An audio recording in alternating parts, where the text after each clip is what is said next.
Hormuz കടലിടുക്ക് ഉടൻ തന്നെ അമേരിക്കൻ പ്രദേശമായി പ്രഖ്യാപിക്കുമെന്ന് അമേരിക്കൻ പ്രസിഡന്റ് ഡൊണാൾഡ് ട്രംപ്. ന്യൂയോർക്കിൽ വെച്ച് നടന്ന റാലിക്കിടെയാണ് ട്രംപ് ഇറാനെതിരെ കൂടുതൽ മുന്നറിയിപ്പുമായി രംഗത്തു വന്നിരിക്കുന്നത്. കടുത്ത സാമ്പത്തിക ഉപരോധത്തിലൂടെ അമേരിക്ക ഇറാനെ പരാജയപ്പെടുത്തുമെന്ന് ട്രംപ് ആത്മവിശ്വാസം പ്രകടിപ്പിക്കുകയും ചെയ്തു. ഏകദേശം 6 മാസത്തോളമായി തുടരുന്ന US-ഇറാൻ യുദ്ധത്തിന് അന്ത്യം കാണാൻ കഴിയാത്ത സാഹചര്യത്തിലാണ് ഇറാനെതിരെ കൂടുതൽ ശക്തമായ സാമ്പത്തിക നടപടികൾ സ്വീകരിക്കുമെന്ന് ട്രംപ് പ്രഖ്യാപിച്ചത്.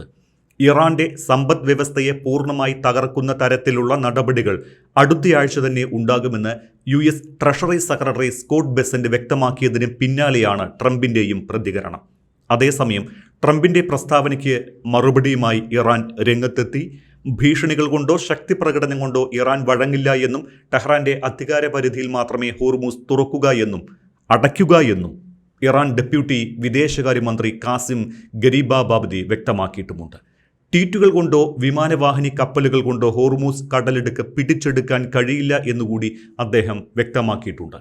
ഡോക്ടർ മോഹൻ വർഗീസ്, അമേരിക്കൻ നാവികസേന ഹോർമൂസ് കടലിടുക്കിന്റെ പൂർണ്ണ നിയന്ത്രണം ഏറ്റെടുത്തിരിക്കുകയാണ് എന്നും സ്റ്റീൽ മതിൽ പോലെ ശക്തമായ നാവിക ഉപരോധം തുടരുമെന്നും നേരത്തെ ട്രംപ് അവകാശപ്പെട്ടിരുന്നതാണ്. നമ്മൾ അത് ചർച്ച ചെയ്തതുമാണ്. ഇപ്പോൾ ആ ഒരു പ്രഖ്യാപനമാണ് മാറ്റിക്കൊണ്ട് അമേരിക്കൻ പ്രദേശമായി ഹോർമൂസിനെ പ്രഖ്യാപിക്കുമെന്ന് ട്രംപ് പറഞ്ഞിരിക്കുന്നത്. ഇതിൽ ഒരു രസം എന്തെന്നാൽ ഹോർമൂസ് കടലിടുക്കുമായി ബന്ധപ്പെട്ട ട്രംപിന്റെ പ്രസ്താവന ഒരു തമാശ മാത്രമായിരുന്നുവെന്നാണ് മുതിർന്ന വൈറ്റ് ഹൗസ് ഉദ്യോഗസ്ഥൻ വ്യക്തമാക്കുന്നത് എന്ന് US മാധ്യമങ്ങൾ തന്നെ റിപ്പോർട്ട് ചെയ്തിട്ടുമുണ്ട്. ശരിക്കും ട്രംപിന്റെ ഈ പ്രസ്താവന കേട്ടപ്പോൾ എനിക്ക് ഓർമ്മ വന്നത് മോഹൻലാലിൻ്റെ പഴയൊരു സിനിമാ ഡയലോഗാണ്. അതിമോഹമാണ് മോനെ ദിനേശ എന്ന്. താങ്കൾ എങ്ങനെയാണ് ട്രംപിന്റെ ഈ പുതിയ പ്രസ്താവനയെ വിലയിരുത്തുന്നത്? ഹോർമൂസ് ഞങ്ങൾ ഇങ്ങ് എടുക്കുകയാണ്. ഇതൊരു സുരേഷ് ഗോപിയുടെ ഒരു മാസ് ഡയലോഗുണ്ട്, തൃശ്ശൂർ ഞാൻ ഇങ്ങ് എടുക്കുകയാണ്. അപ്പോൾ ഈ മാസ് ഡയലോഗുകൾ പറയുന്നതിൽ ട്രംപ് ഒരിക്കലും പിശുക്ക് കാട്ടാറില്ല. പക്ഷേ എടുത്താൽ പൊങ്ങാത്ത ചരക്കുകളാണ് പലപ്പോഴും ട്രംപ് പൊക്കാൻ നോക്കുന്നത്.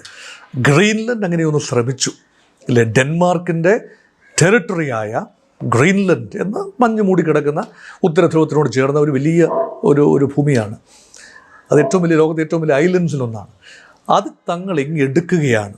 ഇന്ന് ട്രംപ് അധികാരത്തിലെത്തി, 2ാം തവണ അധികാരത്തിലെത്തിയ ഉടനെ പറഞ്ഞു, എന്നിട്ടെങ്ങാനും എടുക്കാൻ പറ്റിയോ? യൂറോപ്യൻ യൂണിയനുമായി യേശാപീശ ഉണ്ടായി എന്നല്ലാതെ, ഡെൻമാർക്കുമായുള്ള നല്ല ബന്ധം പോയി എന്നല്ലാതെ ഒരു രീതിയിലും അത് സാധിച്ചില്ല. കാനഡയെ തങ്ങൾ എടുക്കാൻ ആഗ്രഹിക്കുന്നു. നിങ്ങൾ ഞങ്ങളുടെ 51ാം സംസ്ഥാനമായി ഇങ്ങ് ചേർന്നോളൂ, ഞങ്ങൾ നിങ്ങളെ രക്ഷിക്കാം. കാനഡക്കാരും ആഗ്രഹം പറഞ്ഞിട്ടില്ല.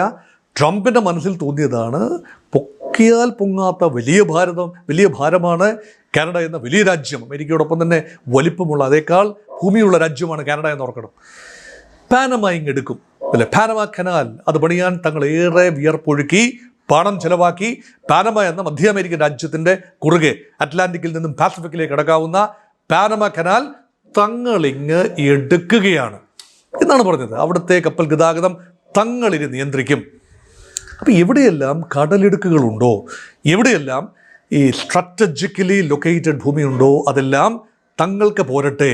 അമേരിക്കൻ ജനത കൈയടിച്ച് തൻ്റെ ഈ ക്ലെയിംസിനെ അംഗീകരിക്കും. ഇതൊക്കെയായിരുന്നു ട്രംപിൻ്റെ ബോധ്യങ്ങൾ.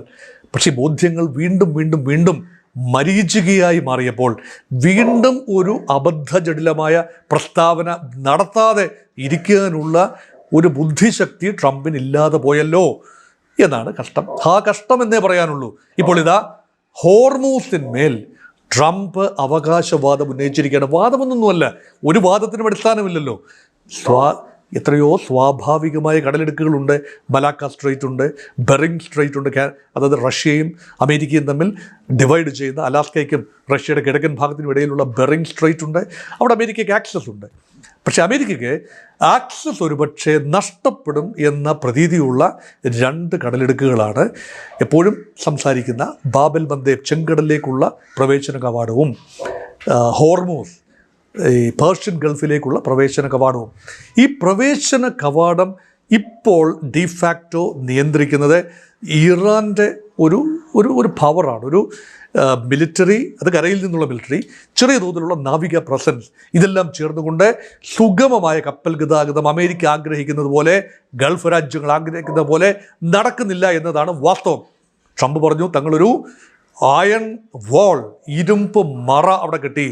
തങ്ങളുടെ നേവിയാണ് ഹോർമോസ് ഇപ്പോൾ യഥാർത്ഥത്തിൽ ഡിഫാക്ടോ നിയന്ത്രിക്കുന്നത്. വെറും വീൺവാക്കാണ്. അമേരിക്കൻ നേവിയാണ് ഹോർമോസ് നിയന്ത്രിക്കുന്നതെങ്കിൽ അതിലെ പൂർണ്ണമായി കപ്പലുകൾ കടന്നു പോകണമല്ലോ. എന്തുകൊണ്ട് ഇപ്പോഴും കപ്പൽ ഗതാഗതം തടസ്സപ്പെട്ടിരിക്കുന്നു? അതിനർത്ഥം അമേരിക്കയുടെ ആ ക്ലെയിം തെറ്റാണ് എന്നാണ്. ഇനി പറയുന്നു ഹോർമോസ് എന്ന പ്രദേശം പൂർണ്ണമായി, അതിനർത്ഥം എന്താണ്?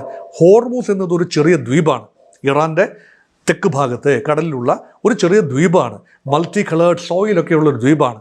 അത് വലിയ തന്ത്രപ്രധാനമായ ഒരു മേഖലയാണെങ്കിൽ പോലും കാര്യമായ സാമ്പത്തിക ആക്ടിവിറ്റീസ് ഒന്നും ഇല്ലാത്ത ഒരു ചെറിയ ദ്വീപാണ്. ആ ദ്വീപ് ഒരുപക്ഷെ അമേരിക്ക പിടിക്കുമെന്നാണോ അർത്ഥം?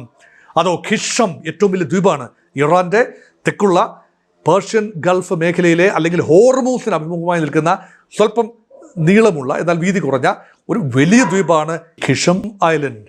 ഈ ഖിഷം ഐലൻഡ് ഏറ്റെടുക്കുക എന്നാണോ അർത്ഥം? അതുമല്ല എങ്കിൽ ഒരുപക്ഷെ ഇറാന്റെ എണ്ണയുടെ നല്ല പങ്ക് 90% കടന്നു വരുന്ന ട്രാൻസിറ്റ് ഹബ് എന്ന് പറയാവുന്ന ഖാർഗ് ഐലൻഡ്, അത് ഏറെ ഉള്ളിലാണ്. ഒരു ഹോർമോസിൽ നിന്നും 480 കിലോമീറ്റർ നോട്ടിക്കൽ മൈൽ അകലെയാണ്. അതിന്റെ പേർഷ്യൻ ഗൾഫിൽ ഉള്ളിൽ കിടക്കുന്ന സ്ഥലമാണ് ഖാർഗ് ഐലൻഡ്. ഏറ്റെടുക്കുകയാണ്. അങ്ങനെയെങ്കിൽ ഇറാനെ ചോക്ക് ചെയ്യാൻ സാധിക്കും. അതുമല്ല എങ്കിൽ ചെറിയ ചെറിയ ചെറിയ ഏരിയാസ് ഏറ്റെടുക്കുകയാണോ? അതോ ഇനി തന്ത്രപ്രധാനമായ നഗരമായ ബന്ദർ അബ്ബാസ്, അത് കരയിലാണ്, ഇറാന്റെ ഭൂമിയാണ്, അത് പിടിച്ചെടുക്കുമെന്നാണ് ഉദ്ദേശിക്കുന്നത്?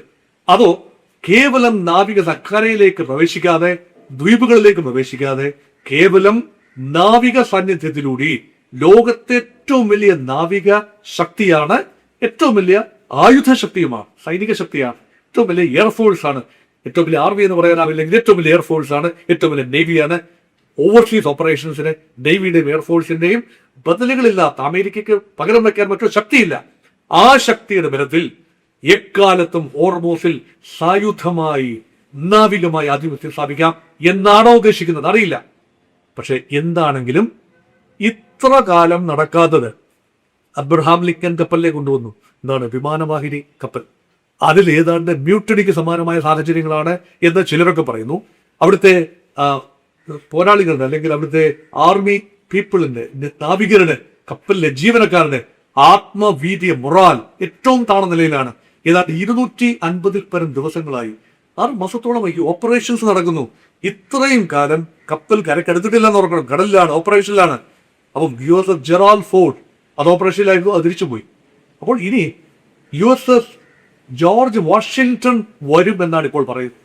ഇപ്പൊ എത്ര കാലം അമേരിക്കൻ വിമാനവാഹിനി കപ്പലുകൾ, അത് ഹോർമോസിനകമൊന്നുമല്ല കേട്ടോ, വിമാനവാഹിനി കപ്പലുകൾ ഈ പേർഷ്യൻ ഉൾക്കടലിന് പുറത്ത് ഒമാൻ ഉൾക്കടലിലും മാറി ഇന്ത്യ മഹാസമുദ്രത്തിന്റെ ഭാഗത്തല്ലെ, അറബിക്കടലിന്റെ ഭാഗത്തെ നങ്കൂരം ഇട്ടുകൊണ്ടാണ് ഈ നാവിക ഓപ്പറേഷൻസ് എല്ലാം എയർഫോഴ്സിന് സഹായത്തോടു കൂടി ചെയ്യുന്നത്. കപ്പലിൽ നിന്നും കുറിച്ചു പോകുന്ന വിമാനങ്ങൾ ഉപയോഗിച്ചുകൊണ്ട് വിമാനവാഹിനി കപ്പലുകളിൽ നിന്നും നിരന്തരം സോർട്ടീസ് നടത്തുകയാണ്. എത്ര കാലം ഈ വക സോർട്ടീസിലൂടെ ഹോർമോസിനെ നിയന്ത്രിച്ചു നിർത്താനാവും? അതിനുണ്ടാക്കുന്ന ഭീമമായ ചെലവ് എന്താണ്? അത് മാത്രമല്ല, ഇന്റർനാഷണൽ മാരിടൈം ഏജൻസി നോക്കുകുത്തിയാവില്ലേ? ഇങ്ങനൊരു സ്വാഭാവിക കടലെടുക്ക്, ഹോർമോസ് പോലെയുള്ള, അല്ലെങ്കിൽ ബാബൽ മന്ദേബ് പോലെയുള്ള പ്രകൃതിദത്തമായ സ്വാഭാവികമായ ഒരു കടലെടുക്ക് ഏതെങ്കിലും ഒരു ശക്തി സ്വകാര്യ സ്വത്തായി ഏറ്റെടുക്കുന്നു. അമേരിക്കയുടെ ടെറിട്ടറിയുടെ ഭാഗമായി. അമേരിക്കൻ സ്വാധീനമെന്ന് പറയുന്നതും അമേരിക്കയുടെ ഭാഗമെന്ന് പറയുന്നതും രണ്ടാണ്. സ്വാധീന മേഖല ഏത് മേഖലയെ കുറിച്ചും ഇന്ത്യ മഹാസമുദ്രം, ഇന്ത്യയുടെ സ്വാധീന മേഖല എന്ന് പറയുന്നത് ഒരു ജനറലിസ്റ്റിക് സ്റ്റേറ്റ്മെന്റാണ്. പക്ഷെ ഏതെങ്കിലും ഒരു പ്രത്യേക ഐലൻഡ്, ഡിഗോ ഗാർഷ്യ എന്ന ഒരു ഐലൻഡിന്റെ മേൽ ആരെങ്കിലും അവകാശവാദം ഉന്നയിച്ചാൽ അത് സ്പെസിഫിക്കാം. ഇവിടെ ഒരു കടൽ മേഖല മുഴുവനാണ് തങ്ങളുടെ സ്വത്തായി മാറ്റും എന്ന രീതിയിൽ ട്രംപ് പറയുന്നു. ഇത് ഒരു രീതിയിലും നടക്കാൻ സാധ്യതയുള്ള ഒരു കാര്യമല്ല. അങ്ങനെ എങ്ങാനും ഒരു പ്രഖ്യാപനം ട്രംപ് നടത്തിയാൽ അത് അമേരിക്കൻ പാർലമെന്റ് അംഗീകരിച്ചു കൊടുക്കാൻ ഒരു സാധ്യതയും കാണത്തില്ല. അത് യുദ്ധത്തിലേക്ക്, അത് യഥാർത്ഥത്തിൽ അവിടെ ഇറാൻ അല്ലായിരിക്കും രംഗത്ത് വരിക. റഷ്യ അടങ്ങിയിരിക്കുമോ? ചൈന അടങ്ങിയിരിക്കുമോ? ഇത് മാനവരാശിയുടെയാണ്. ഹോർമോസ് കടലെടുക്ക് ഇറാന്റെയുമല്ല, സൗദിയുടെയുമല്ല, മേഖല രാജ്യങ്ങളുടെ മാത്രവുമല്ല, ഏത് രാജ്യങ്ങൾക്കും കടന്നു വരാനും ചരക്ക് കൊണ്ടുപോകാനും കഴിയുന്ന ഒരു സ്വാഭാവിക നാച്ചുറൽ ഒരു എക്സിറ്റ് പോയിന്റ് ആണ്. അതിനെ ഒരു സ്വകാര്യ, ഒരു രാഷ്ട്രത്തിന്റെ സ്വകാര്യ സ്വത്തായി അല്ലെങ്കിൽ രാഷ്ട്രത്തിന്റെ ഭൂമിയുടെ ഭാഗമായി പ്രഖ്യാപിച്ചാൽ അൺപ്രസിഡന്റഡ് ആയിരിക്കും. അതിന് സമാനമായ രീതിയിൽ എന്തെങ്കിലും ഒരു കാര്യം ഉണ്ടെങ്കിൽ, ചരിത്രത്തിൽ ഉണ്ടെങ്കിൽ അത് ജിബ്രാൾട്ടർ കടലെടുക്കുന്ന കാര്യത്തിലാണ്. ജിബ്രാൾട്ടർ കടലെടുക്കുക എന്ന് പറഞ്ഞാൽ മധ്യധരണിയായ മെഡിറ്ററേനിയൻ കടലും അങ്ങ് പടിഞ്ഞാറ് അറ്റ്ലാന്റിക് കടലിൽ തമ്മിലുള്ള ലിങ്കാണ് ഈ സ്പെയിനിന്റെ പോർച്ചുഗലിന്റെ ഭാഗം തെക്കോട്ട് തള്ളി നിൽക്കുന്നു, മൊറോക്കോയുടെ ഭാഗം വടക്കോട്ട് തള്ളി നിൽക്കുന്നു. ചെറിയൊരു 10-40 കിലോമീറ്റർ മാത്രം വീതിയുള്ള ഒരു ചെറിയ കടൽ എക്സിറ്റ് പോയിന്റ് ആണ്, ഒരു ചോക്ക് പോയിന്റ് ആണ് ജിബ്രാൾട്ടർ. അവിടെ 15-ാം നൂറ്റാണ്ട് മുതൽ തന്നെ ബ്രിട്ടീഷുകാർ അതിന്റെ ആ ഭാഗത്തിന്റെ നിയന്ത്രണം ഏറ്റെടുത്തു. പല പ്രാവശ്യം സ്പെയിനാണ് അവിടുത്തെ പ്രാദേശിക ശക്തി. സ്പെയിൻ അതിനെ തിരിച്ചു പിടിക്കാൻ ശ്രമിച്ചുവെങ്കിലും ബ്രിട്ടീഷ് ഓവർസീസ് ടെറിട്ടറിയായി ഇപ്പോഴും നിലനിർത്തിയിരിക്കുന്ന ജിബ്രാൾട്ടർ കടലിടുക്ക് ബ്രിട്ടനെ യുദ്ധത്തിൽ 2-ാം ലോകമഹായുദ്ധത്തിലും 1-ാം ലോകമഹായുദ്ധത്തിലും ഒക്കെ നന്നായി അത് സഹായിച്ചു. കാരണം കടലിടുക്കുകളായി നിയന്ത്രിക്കുന്നു, ആ ശക്തിയായിരിക്കും ആത്യന്തികമായി ആ മേഖലയെ നിയന്ത്രിക്കുന്നു. മെഡിറ്ററേനിയനിലേക്ക് ഏത് കപ്പലുകൾ അറ്റ്ലാന്റിക്കിൽ നിന്നും കടന്നു വരണം, ഏത് കപ്പലുകൾക്ക് പോകണമെന്ന് നിയന്ത്രിക്കാനുള്ള അവകാശം അത് ബ്രിട്ടന് ലഭിക്കുമ്പോൾ ബ്രിട്ടൻ ഒന്ന് അച്ചയ ശക്തിയായിട്ട് വരും. സ്പാനിഷ് അർമാഡയുടെ ഒക്കെ ഒരു തകർച്ചയ്ക്ക് ശേഷം ബ്രിട്ടീഷ് നേവി വളരെ പവർഫുൾ ആയിട്ട് മാറിയപ്പോൾ ജിബ്രാൾട്ടർ, വലിയ റോക്സ് ഓഫ് ജിബ്രാൾട്ടർ എന്നാണ് പറയുക, അതായത് കടലിലേക്ക് ഉന്നി നിൽക്കുന്ന പാറക്കെട്ടുകൾ. ഈ പാറക്കെട്ടുകൾക്ക് പുറത്ത് ഒരു വിശാലമായ ലോകമുണ്ട് എന്ന് യൂറോപ്യൻസ് മനസ്സിലാക്കുന്നത് കൊളംബസ് അമേരിക്ക കണ്ടുപിടിച്ചപ്പോൾ അമേരിക്ക വസ്പിച്ചു പോയി. ഇങ്ങനെ ആ ഒരു കടലിടുക്ക് വിട്ട് പുറത്തോട്ട് പോയാണ് ലോകത്തിന്റെ മേൽ യൂറോപ്യൻ ശക്തികൾ അധീശത്വം സ്ഥാപിച്ചത്.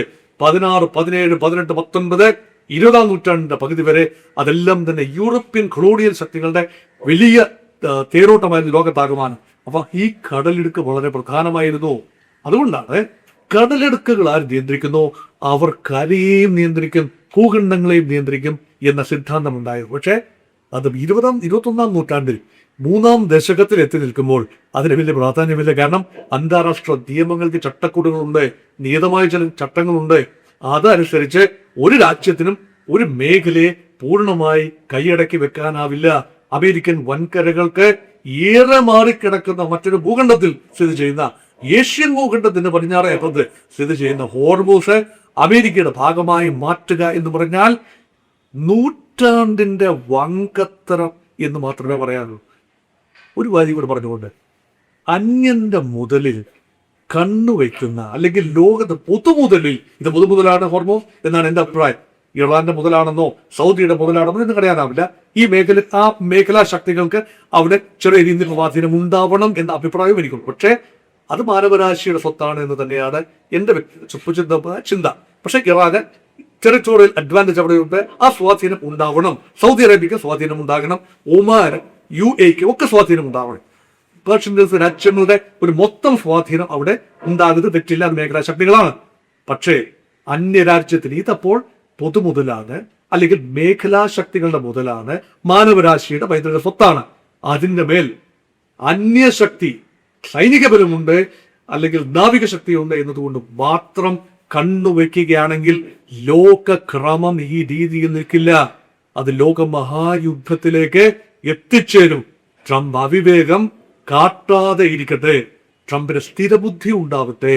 ചികിത്സ ആവശ്യമെങ്കിൽ ഏത് രീതിയിലുള്ള ചികിത്സയാണോ അഭികാമ്യം അത് നൽകപ്പെടട്ടെ എന്നതാണ് എന്റെ അഭിപ്രായം. അതുകൊണ്ട് ഈ പിക്കാച്ചരക്കുകളിൽ പൊങ്ങാത്ത ചരക്കുകൾ എടുത്തു പോക്കി തലയിൽ വെച്ച് അമേരിക്കയുടെ ഏറെ വർഷങ്ങളായി നേടിയെടുത്ത ഒരു സൽപ്പേരുണ്ടല്ലോ, ആ സൽപ്പേര് ജനാധിപത്യ സ്ഥാപനങ്ങളുടെയാണ്, ചില നിയതമായ ചട്ടങ്ങളുടെയാണ്, ചില ക്രമങ്ങളുടെയാണ്. അതിന്റെയൊക്കെ വിശ്വാസ്യത ഒരു വ്യക്തി എന്ന നിലയിൽ ട്രംപ് തകർക്കാതിരിക്കട്ടെ. ട്രംപിനെ ന്യായീകരിച്ചുകൊണ്ട് അതൊക്കെ അച്ചായൻ്റെ ഒരു തമാശയല്ലേ എന്ന് ലൈറ്റ് വെയിറ്റിൽ പറഞ്ഞതാണ് എന്ന ന്യായീകരണം അമേരിക്കയിൽ വരുന്നു. പക്ഷെ പറയാനുള്ളത് ട്രംപ് മറഞ്ഞു വെച്ചിട്ടുണ്ട്. ഇനി ലോകരാജ്യങ്ങൾ എങ്ങനെയാണ് അതിനോട് പ്രതികരിക്കുന്നത്?